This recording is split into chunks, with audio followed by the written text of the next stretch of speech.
What I remember? Vitamin D or something. So the Trump administration proposes hiking application fees for illegal immigrants. Wow, this guy is unbelievable, man. Well, I'm not going to disagree with that. Why? Well, because you know what? These people do pay a lot of money for attorneys. Yeah. They do. And they're overpaying already, right? That's what I mean, yeah. But I know the judicial system right now is overworked. You understand? They need more. So the fees are, you know, they have to keep up with the times. You know what I mean? Even though the taxpayer funds these things, but the fees do at least, in other words, justifies the means. So the means, I get that. I mean, okay. Look, the Pentagon blew $22 million of taxpayer money on lobster tails last year. That's unbelievable. I mean, that's like a slap in the face. Yeah, well, you know, okay, I don't know. You think Biden is strong enough to lead his campaign like with fury and force in a justification way, you know, justified way? You know what it is? I think what it is that I see Biden as a polished politician. I don't see him really going into a slugfest. Yeah, me neither. That's you understand why what I mean? I see Southern Baptist in him. But the thing about it is that this guy he's got good connections in Washington. He's been around for a long time. Mm-hmm. You understand? So he might be able to unite the country back into just doing the people's work. Yeah. You understand what I mean? He might bring back normalcy and say, okay, let's get to work instead of all this big. That's the thing.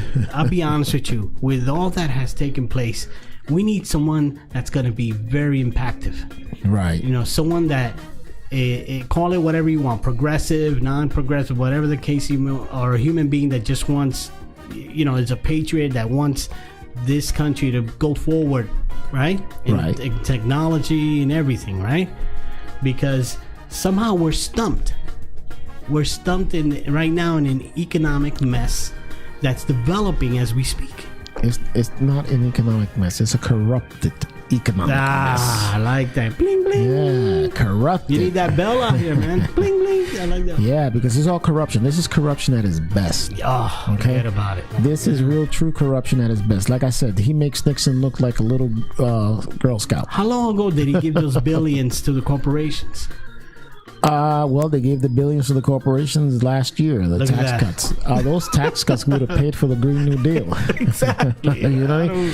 Well, that's why the deficit is. They're no longer deficit hawks, man. Like, you know, all this deficit talk and the debt and the debt ceiling and all that was all BS just to make Barack Obama look bad. Yeah, but they really didn't give a crap about it. Right, but you got to admit, when he inherited this deficit, right? Yeah.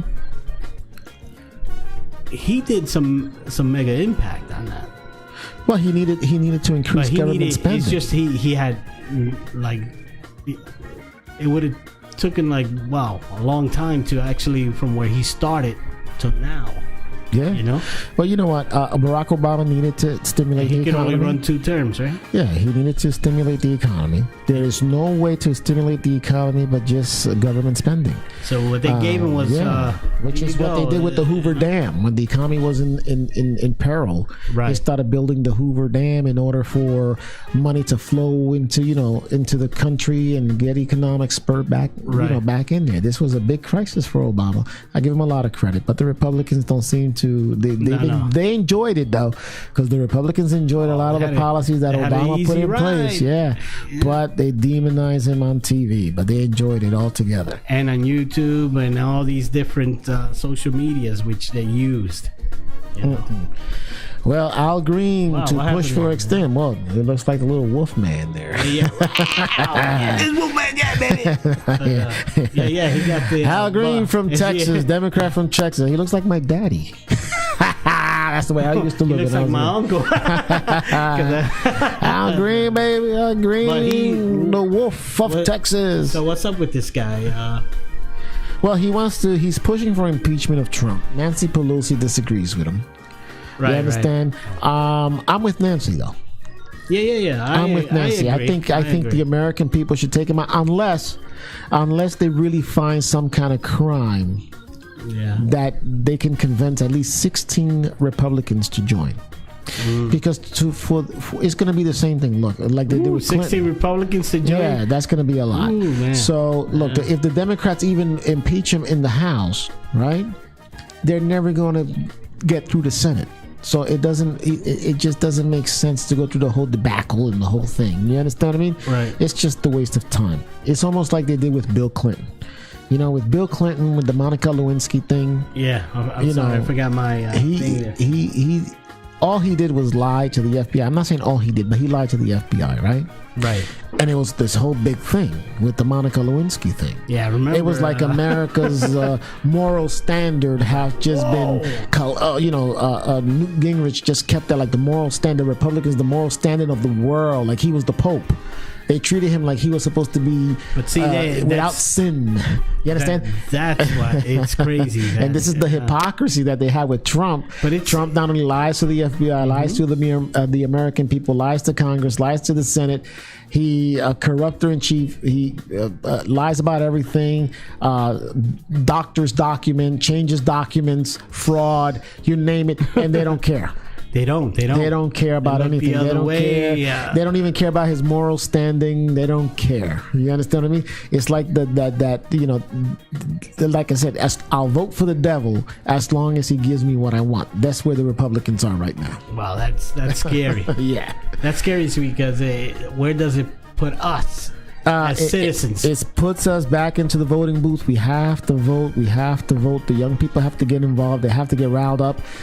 They have to go out there and vote for their interests, whether you're Republican, Democrat, whatever. Definitely. Vote for your financial interests rather than the hatred. And like I said before, please pledge your loyalty to country, not loyalty to party or president. Right. Well, Edwin, I mean, pretty much the news that we covered here is pretty good. I mean, is there anything else you want to talk about? Basically, I just wanted to make a brief point, but definitely it's going to affect our students. Already, our students are going through economic crisis on their own. I mean, some of them are working part-time, even full-time jobs, and trying to get through colleges, through their universities, colleges. It says here, Trump proposes, right? I don't know if you heard about this, to end student loan forgiveness program. Yeah, that's mostly student loan forgiveness program that Obama put in place for people who do community work or civil workers. Right. My stepson did that. Yeah. Right. So I think it was a great program. Oh, definitely. It gives people the incentive to do community service and civil, I have a point work. with that. Yeah. Unfortunately, again, this president doesn't see the benefits of it. He only sees the benefits for corporations. You know how many leaders would come out of this? Have come out to become advocates, community leaders. They don't want that. Exactly, they don't. No, they don't just want to freeze us. They don't want community leaders. They don't want us to speak out for our own minds. They don't want democracy, man. What kind of government you think they want, Angel? Well, here's what the Republican Party wants. Right. They want a one-party government, conservatives. Wow. Right? That's it. Bottom line. Right. They don't want a two-party country. They don't want a country to choose. They don't want people to be free to choose. They want people to just do what the Republicans and the conservative movement say for you to do. But it's funny. We've been seeing a lot of movies throughout the years about a dystopia, dystopian type of society where you're told by a specific elite group how to think, what to say, how to look. Yeah. You know what I mean? Well, that's exactly what's going on. The Republican Party can bash the Democratic Party or the liberals as socialist. Right. But this is exactly what they plan on doing. You understand? Right. They want to be the socialist. Right. Because like Trump said, they're the elite. Right. They're the ones with the better cars. They're the ones with the better houses. They're the ones with the better boats.